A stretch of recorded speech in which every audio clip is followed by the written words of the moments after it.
નમસ્કાર વિદ્યાર્થી મિત્રો, શ્રી સરદાર પટેલ એજ્યુકેશનલ इंस्टीट्यूट संचालित श्री झेड के मेंदप्रा माध्यमिक शाला और SPI स्टार क्लास में मैं आपका हार्दिक स्वागत करता हूं। विद्यार्थी मित्रों, आज हम कक्षा 9 में इकाई 10 भारत गौरव समझेंगे। इस काव्य के कवि का नाम है मैथिली शरण गुप्त। मैथिली शरण गुप्त का जन्म झांसी जिले के चिरगांव में हुआ था। बाल्यावस्था से ही कविता में इनकी रुचि थी। इनकी प्रारंभिक रचनाएं हिंदी की पत्रिका सरस्वती में प्रकाशित हुई। महावीर प्रसाद द्विवेदी के प्रोत्साहन ने इनके कवि व्यक्तित्व का परिष्कार कर दिया। राम भक्ति में सुराबीर पाराविक संस्कारों ने इन्हें राम काव्य लिखने के लिए प्रोत्साहित किया और तत्कालीन राष्ट्रीय परिस्थितियों से प्रभावित होकर इनकी कविताओं में राष्ट्रीय चेतना और स्वदेश गौरव की गूंज सुनाई देने लगी। इसी कारण ये राष्ट्रकवि के संबोधन से प्रसिद्ध हुए। भारत भारती, साकेत, पंचवटी, यशोधरा, विष्णुप्रिया आदि इनकी प्रमुख रचनाएं हैं। हिंदी साहित्य एवं शिक्षा के क्षेत्र में अनुपम योगदान के कारण इनने 1954 में पद्म भूषण की उपाधि से अलंकृत किया गया तथा राज्यसभा का सदस्य भी मनोनीत किया गया। तो विद्यार्थी मित्रों, मैथिली शरण गुप्तનો જન્મ ઝાંસી જિલ્લાના ચિરગાંવમાં થયો હતો। બાળપણથી જ તેમને કવિતાની અંદર ખૂબ જ રુચિ હતી। ભારત ભારતી, સાકેત, पंचवटी, यशोधरा, विष्णुप्रिया आ एनी प्रमुख रचनाओं है। अने 1954 अंदर मैथिली शरण गुप्त ने पद्म भूषण एवॉर्ड प्राप्त थयो हतो। विद्यार्थी मित्रों, आपणे जाणीए छीए के भारत देशनो मोटामां मोटो एवॉर्ड जेने आपणे भारत रत्न कहीए छीए। पछी एनी अंदर पद्मश्री आवे, पद्म भूषण आवे, पद्म विभूषण। एमांथी ज मैथिली शरण गुप्त ने एक मोटो पद्म भूषण एवॉर्ड 1954 में आपवामां आव्यो हतो। विद्यार्थी मित्रों, आ काव्य छे, आ काव्य ने भारत भारती नामनो जे काव्य छे एमांथी आ काव्य ने लेवामां आव्युं छे। तो विद्यार्थी मित्रों, आजे आ काव्य ने आपणे भणीशुं। भूलोक का गौरव, प्रकृति का पुण्य, लीला स्थल कहाँ। तो प्रथम पंक्ति में कवि पोते एवुं कहे छे, भूलोक, भू एटले पृथ्वी, एटले के पृथ्वीलोकनुं गौरव। कवि मैथिली शरण गुप्त पोते एवुं कहे छे के स्थान क्यां छे के जेना पर दुनियाने गौरव छे, अने ए पृथ्वीलोकनुं एवुं स्थान क्यां छे के जे बधा दुनियाना लोको छे एने एनी पर गौरव छे। प्रकृति का पुण्य, लीला स्थल कहाँ। प्रकृति एटले प्रकृति छे एनी पवित्र क्रीड़ाभूमि ए क्यां छे, ए स्थान त्यां ज छे। ए स्थान कई जग्याए छे के ज्यां प्रकृतिनी पवित्र क्रीड़ाभूमि छे। कवि मैथिली शरण गुप्त पोते एवुं कहे छे કે આ પૃથ્વી ઉપર કયું એવું સ્થળ છે કે જે ગૌરવ લેવા જેવું છે, અને એ સ્થળ ક્યાં છે કે જે પ્રકૃતિની પવિત્ર ક્રીડાભૂમિ છે। વિદ્યાર્થી મિત્રો, આપણે જાણીએ છીએ આમ તો કે દુનિયાની 7 અજાયબીઓ જેમ કે તાજમહેલ વગેરે ઘણી બધી જે 7 અજાયબીઓ છે એ શું કહેવાય કે એક ગૌરવ લેવા જેવી બાબત છે। तो भारत देश ની અંદર પણ વિદ્યાર્થી મિત્રો આવા ઘણા બધા સ્થાનો છે કે જે જગ્યાએ પ્રકૃતિ પોતે સોળે કળાએ ખીલી ઉઠી હોય અને સુંદર સ્થાનો અને રમણીય સ્થાનો એવા ભારત દેશની અંદર છે. એટલા માટે થઈ અને કવિ પોતે એવું કહે છે કે કઈ જગ્યાએ એવું સ્થળ છે કે જે પૃથ્વી લોક ઉપર એનું આપણે ગૌરવ લઈ શકીએ. અને જે પ્રકૃતિ કે જે પ્રકૃતિ છે ચારેય બાજુએ ખીલી ઉઠેલી હોય અને એવું સરસ મજાનું પ્રકૃતિનું સ્થળ કઈ જગ્યાએ છે કે જ્યાં પ્રકૃતિની પવિત્ર ક્રીડાભૂમિ છે, એવું આપણને કવિ અહીંયા કહેવા માંગે છે. હવે બીજી પંક્તિમાં જોઈએ, ફૈલા મનોહર ગીરી હિમાલય ઓર ગંગા જલ જહાં. ફૈલા મનોહર, હવે મનોહર એટલે વિદ્યાર્થી મિત્રો રમણીય, કે એવો સરસ મજાનો ચારે બાજુ ફેલાયેલો સુંદર અને મનોહર ગીરી એટલે કે પર્વત, કે સ્થાન ત્યાં જ છે. એટલે કે આપણે જાણીએ છીએ કે હિમાલય, વિદ્યાર્થી મિત્રો ભારત દેશની જે ચાર બાજુની સરહદ છે એમાં એક બાજુની જે સરહદ છે એ હિમાલય પોતે સાચવે છે. અને આપણે ઊંચામાં ઊંચો જેને પર્વત કહીએ એ ભારત દેશની અંદર હિમાલય છે, કે જે ફૈલા મનોહર ગીરી હિમાલય, કે ખૂબ વિશાળ રીતે હિમાલય પોતે છે ફેલાયેલો છે, કે એક બાજુની જે સરહદ છે એ હિમાલય પોતે જ સાચવે છે. તો ફૈલા ગીરી મનોહર ગીરી હિમાલય ઓર ગંગા જળ જહાં, કે એ સ્થાન ત્યાં જ છે કે જ્યાં હિમાલય પર્વત છે અને ગંગા નદી વહે છે.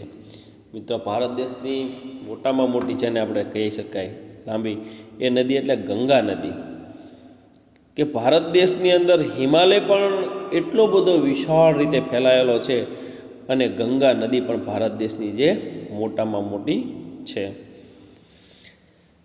संपूर्ण देशों से अधिक किस देश का उत्कर्ष है, એટલે આ બધા જ સંપૂર્ણ એટલે કે બધા જ દેશોની અધિક એટલે કે વધારે, કિસ દેશ કા ઉત્કર્ષ है એટલે કયા દેશની ઉન્નતિ છે અથવા પ્રગતિ છે. દુનિયાના બધા દેશોમાં સૌથી વધારે શ્રેષ્ઠ દેશ એવો કયો છે કે એ શ્રેષ્ઠ દેશની સૌથી વધારે ઉન્નતિ અને પ્રગતિ અને વિકાસ છે, એવું આપણને કવિ અહીંયા કહે છે. એટલે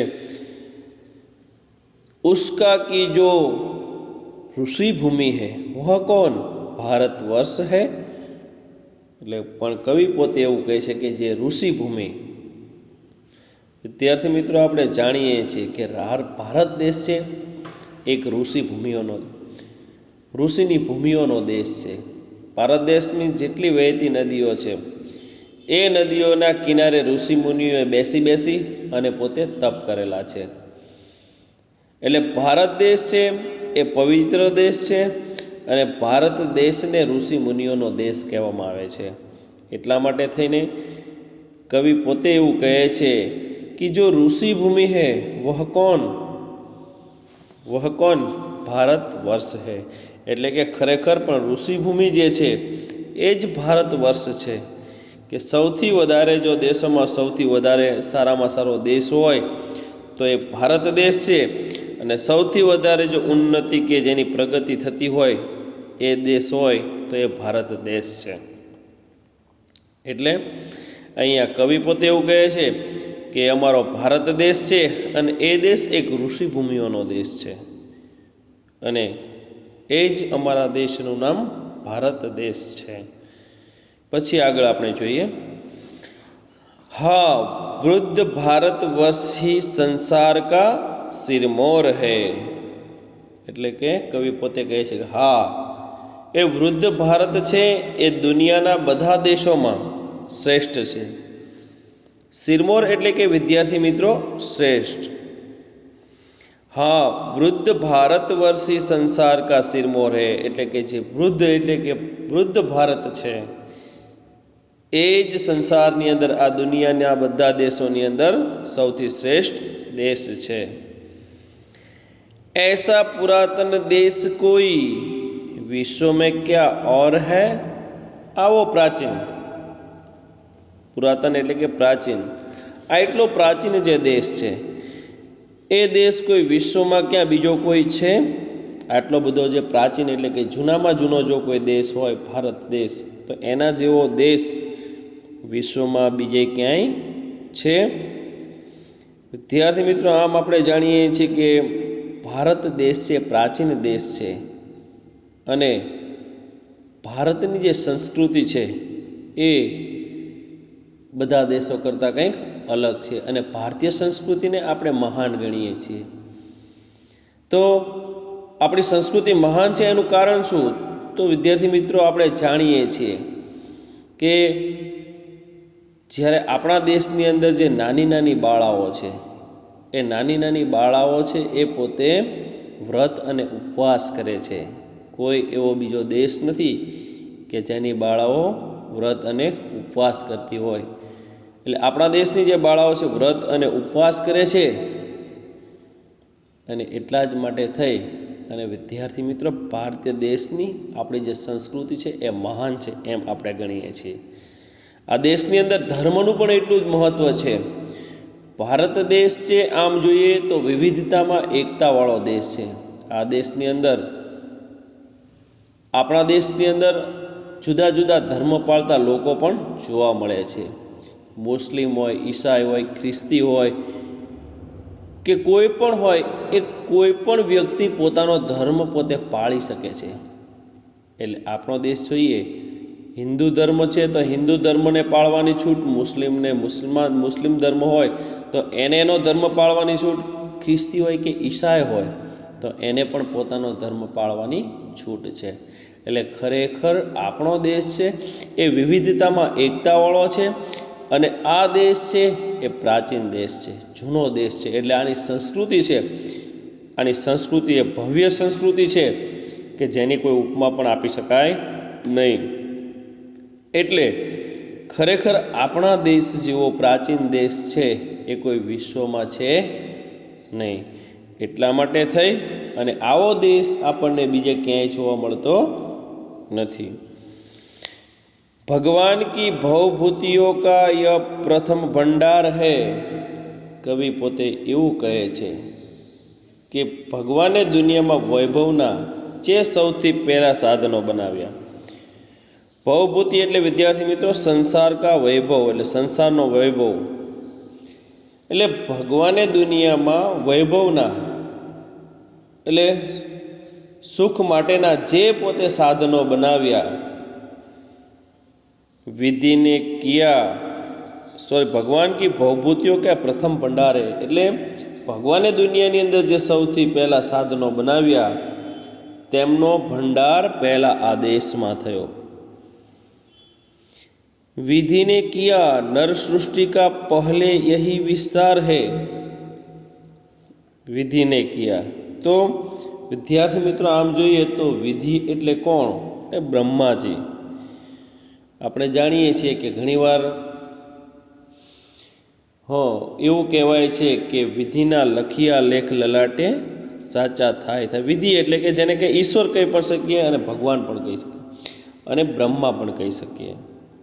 એટલે विधि ने किया नर सृष्टि का पहले यही विस्तार है. એટલે બ્રહ્માએ માનવ સૃષ્ટિનો વિસ્તાર અહીંયાથી જ કર્યો. એટલે કે જ્યારે સૌપ્રથમ માનવ સૃષ્ટિનો જ્યારે વિકાસ કર્યો ત્યારે સૌપ્રથમ જ એ ભારત દેશમાં થયો કે માનવનો પ્રારંભ છે એ પણ આપણા દેશથી થયો. વિદ્યાર્થી મિત્રો, गुप्त जी कहते हैं कि भारत प्रकृति का पुण्य लीला स्थल है, यह ऋषियों की पावन भूमि है, भारत इस संसार का सिरमौर है, भगवान की बनाई हुई भवभूतियों का सबसे पहला भंडार भारतवर्षी है. तो भूलोक का गौरव भारत प्रकृति की पुण्य लीला स्थल है. हमने हिमालय व गंगा जल पर हमें अपने हिमालय और गंगा जल पर गर्व है. भारत ऋषियों की भूमि है, संसार में सबसे पहले उन्नति इस देश की हुई है. भारत संसार का सबसे पुराना देश है, संसार की तरह तरह की संपत्तियों का सबसे पहले यहीं पता चला. मानव सृष्टि का विस्तार भी यहाँ से हुआ। यह पुण्य भूमि प्रसिद्ध है, इसके निवासी आर्य है। आ पुण्य भूमि आ भारत देश है, एनी भूमि एक पवित्र भूमि है अने आ भूमि है ए समग्र विश्वनी अंदर आ भूमि पोते प्रख्यात है। इसके निवासी आर्य है एटले के भारतवर्षनी आ पवित्र धरती समग्र विश्व में प्रसिद्ध है अने आ देशना जे निवासीओ छे ए आर्य छे। एटले भारत देशनी जे पवित्र भूमि है ए पवित्र भूमि में सौ प्रथम जो अहींया भारत देश में आववावाळा होय तो ए पहला आर्य प्रजा है।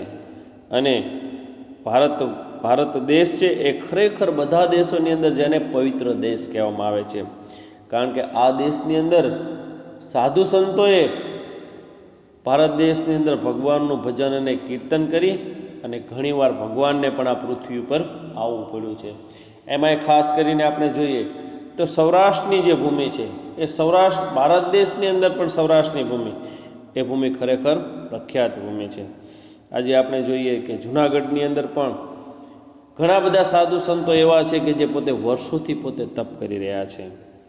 एटले आ देशनी अंदर आपणे जाणीए छीए कि नरसिंह मेहता थई गया, मीराबाई थई गया, घणा बधा एवा भक्तो थई गया कि जेणे खूब ज भक्ति करी अने भगवानने पण पोते अहींया पृथ्वी पर आववुं पड्युं हतुं।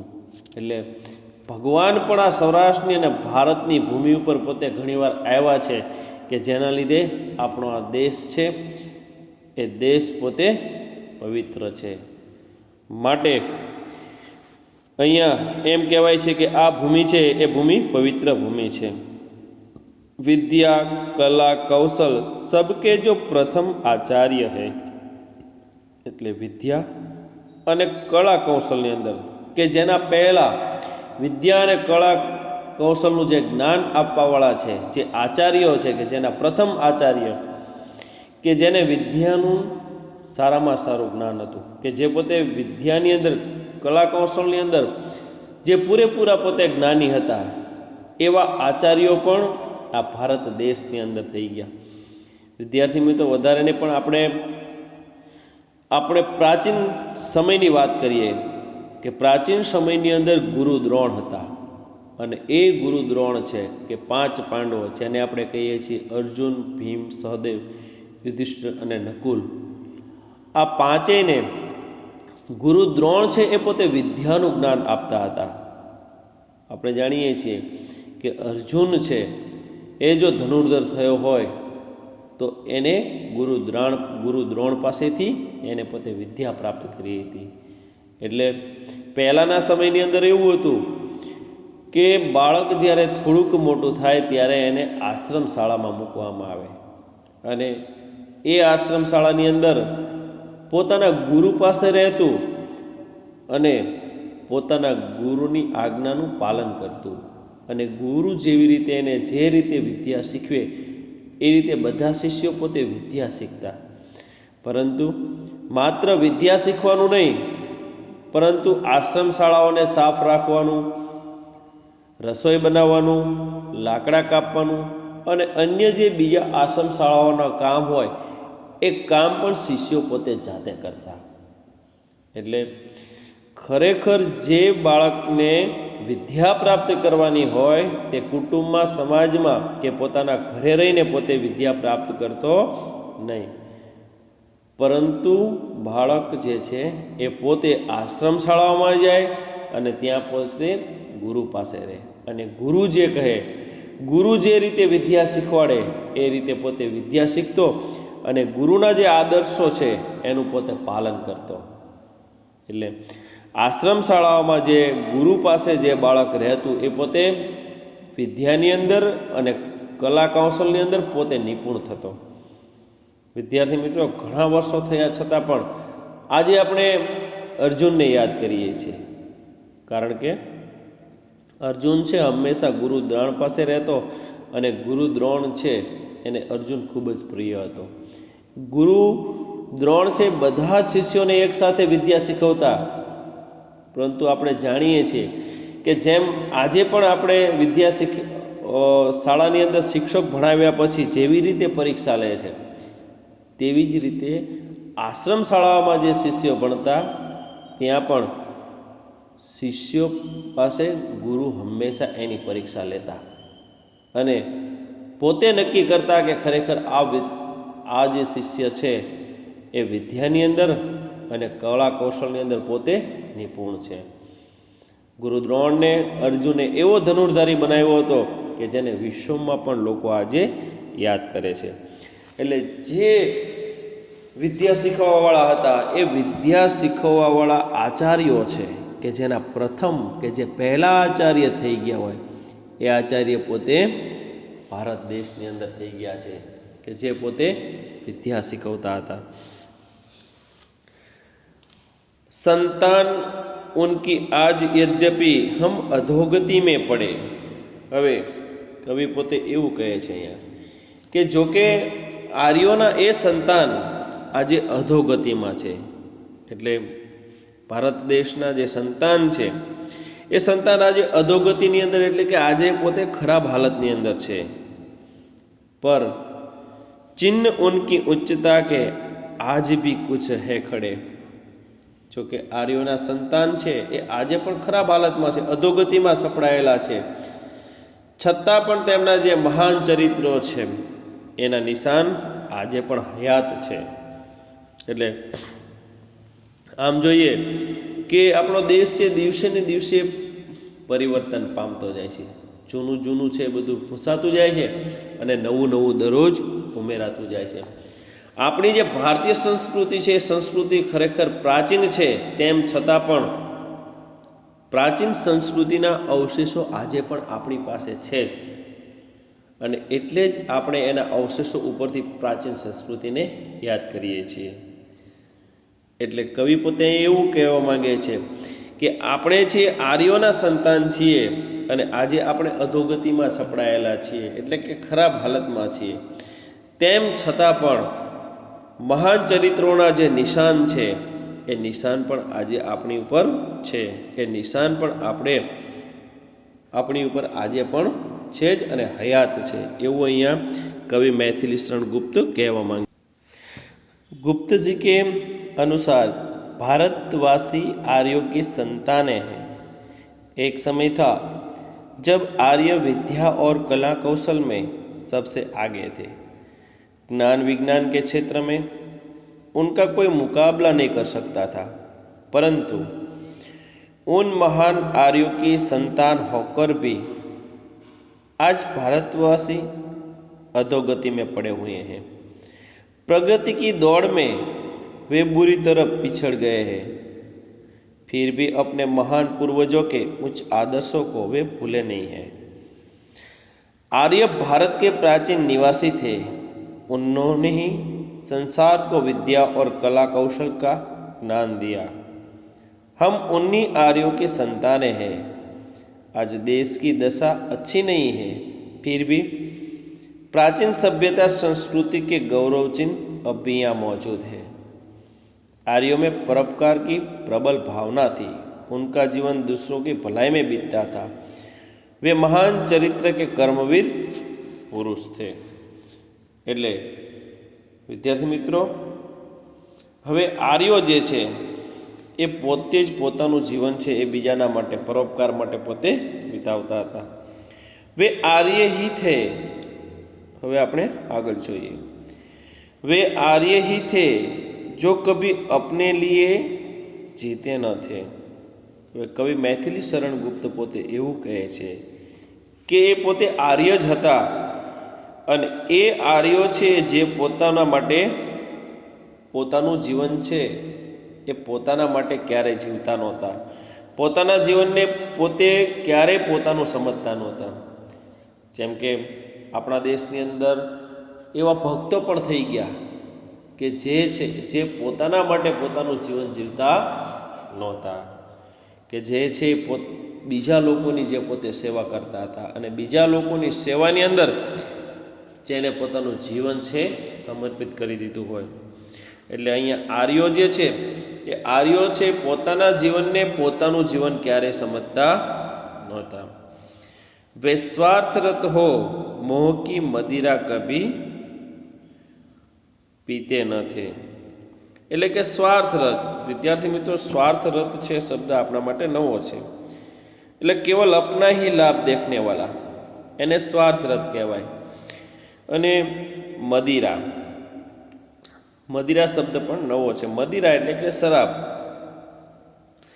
એટલે આર્યો છે એ પોતે સ્વાર્થરત, એટલે કે તેમને કદી પોતાનો લોભ કે મોહ ક્યારે હતો નહીં, પોતે સ્વાર્થી હતા નહીં, અને સ્વાર્થની જે મદિરા છે, સ્વાર્થરૂપી જે મોહની મદિરા છે એ ક્યારેય પોતે પીતા ન હતા।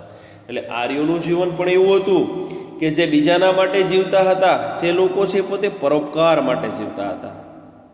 આર્યો પોતે ક્યારેય સ્વાર્થી હતા નહીં। સંસાર કે ઉપકાર હિત જબ જન્મ લેતે થે સભી, એટલે કે તેઓ સંસારનો, આ સંસારની અંદર બીજા લોકો પર જ ઉપકાર કરવા માટે પોતે જન્મ લેતા હતા।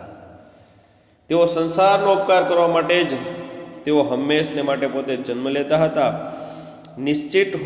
નિશ્ચેષ્ટ હોકર કિસ તરફ બેઠ શકતે થે કભી, એટલે તેઓ ક્યારેય નિષ્ક્રિય થઈને કેવી રીતે પોતે બેઠા રહે, એટલે પોતે નિષ્ક્રિય થઈને ક્યારેય પોતે બેસી રહેતા નહોતા। એટલે આપણા દેશની અંદર જે ખરેખર આર્યો હતા એ પોતે જ પોતાનું જીવન છે ક્યારેય સમજતા નહોતા, અને ક્યારેય પોતાના લાભનો, પોતાના હિત માટે પોતાનું જ સારું કરવું એવું ક્યારેય પોતે ઈચ્છતા ન હતા। અને તે સંસારનો ઉપકાર કરવા માટે, બીજા લોકોનું ભલું કરવા માટે, બીજાનું સારું કરવા માટે અને બીજાનો સેવા કરવા માટે એ પોતે હંમેશા જન્મ લેતા હતા। તેઓ ક્યારેય નિષ્ક્રિય થઈને, એટલે કે ક્યારેય આર્યો છે એ પોતે શાંતિથી પોતે ક્યારેય પોતાનું જીવન જીવતા ન હતા। गुप्तजी कहते हैं कि आर्य ऊंचे आदर्शों के साथ जीवन जीते थे, परोपकार ही उनके जीवन का उद्देश्य था। दूसरों के लिए जीने में ही वे अपने जीवन की सार्थकता मानते थे। स्वार्थ की भावना से वे कोसों दूर थे।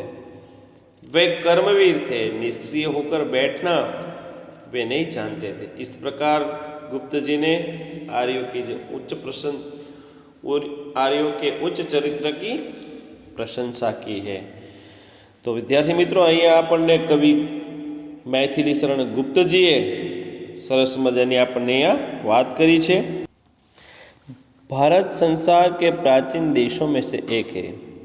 यहाँ के प्राचीन निवासी आर्य थे। वे वीर ही नहीं, पूरी तरह सभ्य और शिक्षित भी थे। विद्या और कला कौशल सब वे प्रवीण थे। उन्होंने ही संसार को ज्ञान विज्ञान का प्रकाश दिया। प्रस्तुत कविता में स्वराष्ट्र कवि श्री मैथिली शरण गुप्त ने भारत के अतीत शानदार चित्र प्रस्तुत किया है, जिसमें 3 खंड में देश का अतीत, वर्तमान और भविष्य चित्रित है। गुप्त जी ने भारत के अतीत का गौरवशाली चित्र प्रस्तुत किया है और इन्हीं विशेषताओं के आधार पर उसे विश्व के सिरमौर पद पर प्रतिष्ठापित किया है। इस काव्य में कवि ने भारतीय सभ्यता और संस्कृति का गौरव गान किया है। इसके साथ साथ आर्यों के महान जीवन आदर्शों का भी चित्रण किया है।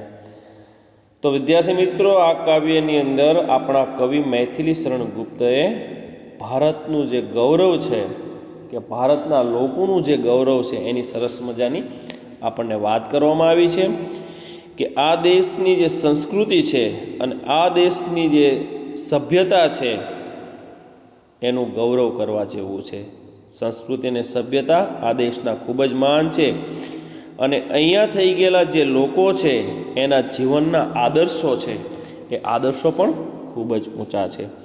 એટલે મૈથિલી શરણ ગુપ્તજીએ આ કાવ્યની અંદર ભારત દેશની અંદર જે હિમાલય વહે છે કે જે ગંગા નદી છે, આ બધાનું જ એને ગૌરવગાન કર્યું છે. અને ભારત દેશ છે એ દુનિયાના જે બધા જ દેશો છે એ બધા દેશોની અંદર શ્રેષ્ઠ દેશ છે. અને ભારત દેશ છે એ ઋષિઓનો દેશ છે અને એ ઋષિઓના દેશને એને ભારત વર્ષ કહ્યો છે. વિદ્યાર્થી મિત્રો, આ કાવ્યને આપણે અહીંયા પૂર્ણ કરી.